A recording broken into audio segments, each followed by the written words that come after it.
Bonjour à tous. Petit point sur l'affaire haïtienne. Alors ça s'agite beaucoup à Port-au-Prince et à la Croix-des-Bouquets. Le président de la Fédération haïtienne de football, Monsieur Jean Bart, n'arrête pas d'attaquer et de s'égosiller. Enfin, bon, il répond pas à tout non plus, hein. En référence à cette interview à Radio Magique 9, on lui a demandé est-ce que vous avez eu des enfants avec des joueuses, etc. Bon, là, il a préféré ne pas répondre. Je sais pas, c'est peut-être un heureux hasard. Mais bref, en tout cas, pour m'insulter, pour m'attaquer, soi-disant, en France, ça, il n'y a pas de problème. Donc je lui réponds officiellement, hein, attaquez-moi. Ah, mais j'attends que ça. Moi, j'irai au tribunal, je réponds à votre invitation avec grand plaisir. Et peut-être que c'est même moi qui vais vous attaquer, parce que bon, à force de m'insulter de tous les noms et de prendre les gens pour des cons, il faut dire stop. Donc je réfléchis, moi, à vous attaquer sérieusement. Parce que moi, je ne suis pas un menteur, contrairement à vous. Il n'y a pas de complot, de racisme ou que sais-je. Il y a simplement une personne, et d'autres à la Fédération haïtienne de football, qui ont violé, qui ont quitté leur virginité à des enfants de 13, 14, 15 ans, et parfois plus en Haïti. Est-ce que c'est acceptable? Bah non. Et que ça soit en Haïti, en France, au Japon, c'est la même chose, parce qu'on parle d'enfants, et on ne touche pas aux enfants.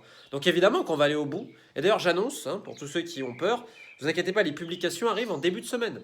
On a dû attendre un petit peu parce qu'il y a un processus légal, les droits de réponse, etc. Tout. Donc vous inquiétez pas, ça arrive, hein. On a bien travaillé, on a même très très bien travaillé. Et puis moi, je travaille sur d'autres choses, hein, parce qu'il n'y a pas que les publications. Il y a aussi tout le reste du travail, parce qu'on ira au bout. Les victimes le méritent, et je me bats surtout pour des enfants, et qu'ils soient haïtiens, français ou tout.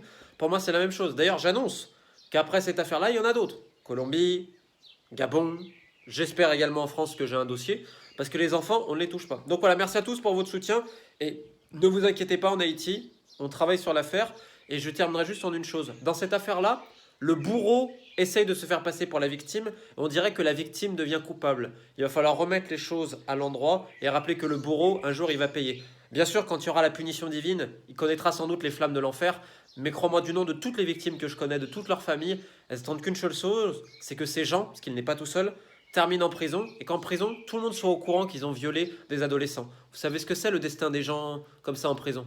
Voilà. C'est la volonté, je pense, de toutes les victimes et de moi, du plus profond de mon cœur. J'irai jusqu'au bout. Peace.